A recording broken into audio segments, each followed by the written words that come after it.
आलस की कीमत। Laziness story for kids in Hindi. दिन के 12 बज रहे थे, लेकिन सोहन अभी भी सो रहा था। उसकी माँ सुमित्रा ने आवाज दी। सुमित्रा बोली, उठ जा बेटा, देख सूरज सर पर चढ़ आया है, कब तक सोता रहेगा। लेकिन सोहन पर कोई असर नहीं हुआ। वह चादर से मुंह ढककर दोबारा सो गया। कुछ देर बाद उसे खाने की खुशबू आने लगी। दाल में तड़का लगते ही उसे जोर से भूख लगने लगी। सोहन उठा और सीधा माँ के पास रसोई में पहुंच गया। सोहन बोला, माँ क्या बनाया है। सुमित्रा बोली, पहले जाकर नहा, फिर आना रसोई में। दाल चावल बनाए हैं। दाल चावल सोहन को बहुत पसंद थे। वह फटाफट आंगन में गया और हैंडपंप से बाल्टी भरने लगा। इसी बीच उसे याद आया कि उसने दांत तो मांजे ही नहीं। उसने फटाफट मंजन लेकर दांतों को रगड़ लिया और मगा साबुन लेकर बैठ गया नहाने। जल्दी से नहाकर कपड़े पहनकर रसोई में पहुंच गया। तब तक खाना तैयार हो चुका था। माँ ने खाना परोस दिया। खाना बहुत ही स्वादिष्ट बना था। सोहन ने भरपेट खाना खाया। वह खाना खाकर उठा तो माँ ने टोक दिया। सुमित्रा बोली, अब कहाँ चल दिया। सोहन बोला, माँ लगता है खाना कुछ ज्यादा ही खा लिया, बहुत तेज नींद आ रही है, मैं तो सोने जा रहा हूँ। सुमित्रा बोली, हे भगवान, अभी 1 घंटे पहले ही तो सोकर उठा है। तुझे बस सारा दिन यही काम है, उठो, खाओ और सो जाओ। तुझे पता है तेरे पिता खेत में कितनी मेहनत करते हैं, तब हमें 2 वक्त की रोटी मिलती है। कुछ नहीं तो जाकर उनकी मदद ही कर दिया कर। उनके लिए खाना ले जा, मैं अभी तैयार कर रही हूँ। सोहन पर तो जैसे दुखों का पहाड़ टूट पड़ा। सोहन, माँ तुम्हें पता है इतनी धूप में पहले एक बार मैं खाना देने गया था, आकर कितना बीमार पड़ गया था। तुम ही चली जाना, मैं तो सोने जा रहा हूँ। सुमित्रा को बहुत गुस्सा आया। इससे पहले वह कुछ कहती, सोहन तेजी से अपने कमरे में जाकर सो गया। सुमित्रा खाना लेकर खेत पर पहुंची। कबीरदास बहुत मेहनत से खेत जोत रहे थे। सुमित्रा बोली, सुनो जी, पहले खाना खा लेते। कबीरदास बोले, अरे तुम इतनी धूप में क्यों परेशान होती हो, सोहन के हाथ से खाना भेज देती। सुमित्रा बोली, हमारे तो भाग्य ही फूट गए हैं। ऐसा आलसी बेटा मिला है, बस खाता है और सो जाता है। भगवान जाने इस लड़के का क्या होगा। कबीरदास बोले, चिंता मत करो, एक दिन सब ठीक हो जाएगा। सोहन के माता पिता सोहन की आदत से बहुत परेशान थे। वह कोई भी काम नहीं करता था, बस सारा दिन सारी रात सोता रहता था। एक दिन सोहन के पिता ने कहा।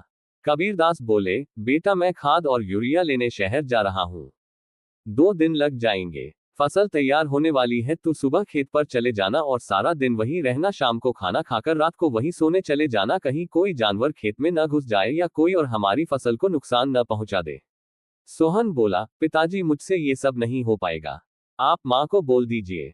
कबीरदास बोले, नालायक, खेत की देखभाल आदमियों का काम होता है। अगर मुझे पता लगा तू खेत पर नहीं गया या फसल को नुकसान हो गया तो तेरी खैर नहीं। सोहन डर गया। वह पिता के जाने के बाद माँ से बोला। सोहन बोला, माँ सुबह जगा देना, नहीं तो पता नहीं पिताजी क्या करेंगे। सुमित्रा मोहन को सुबह 4 बजे जगा देती है। सोहन हाथ में फावड़ा लेकर खेत में पहुंच जाता है। वहां जाकर देखता है चारों ओर ठंडी हवा चल रही थी। वह एक पेड़ के नीचे बैठ जाता है। तभी उसे हल्की हल्की रोशनी नजर आती है। पूरा खेत लाल रोशनी से भर जाता है। सोहन ने ये सब पहली बार देखा था। वह आश्चर्य से सब देखता रहा। कुछ ही देर में सूरज उगने लगा। यह देखकर सोहन को बहुत आश्चर्य हुआ। कुछ ही देर में सभी गांव वाले खेत में काम करने आ गए।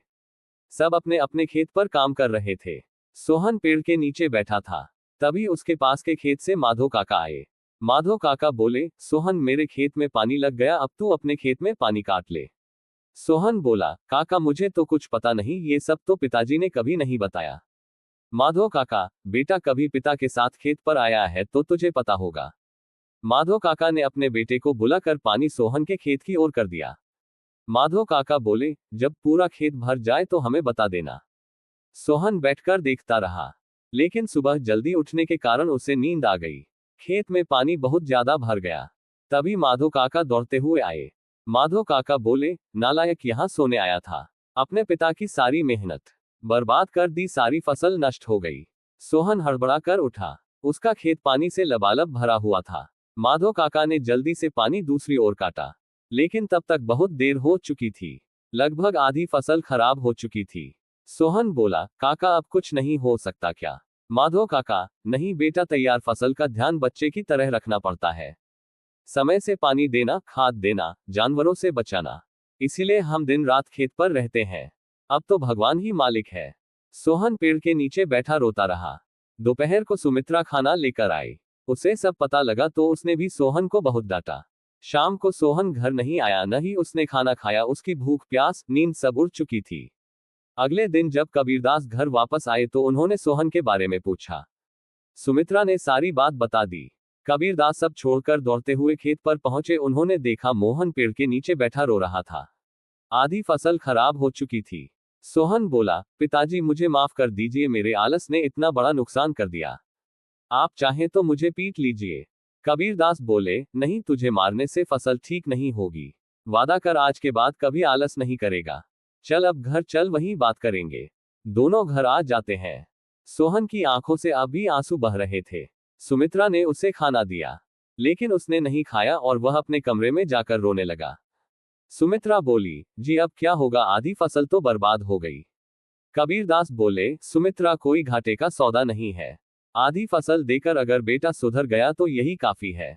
कबीरदास ने सोहन को बुलाया। कबीरदास बोले, बेटा अब तो नुकसान होना था हो गया। अब हमें कल से आधे खेत की फसल उखाड़ कर दोबारा बोनी होगी।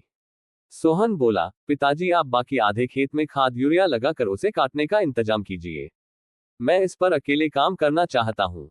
अगले दिन सुबह 4 बजे सोहन अपने पिता के साथ खेत पर पहुंच गया और पिता के बताए अनुसार खेत पर काम करने लगा।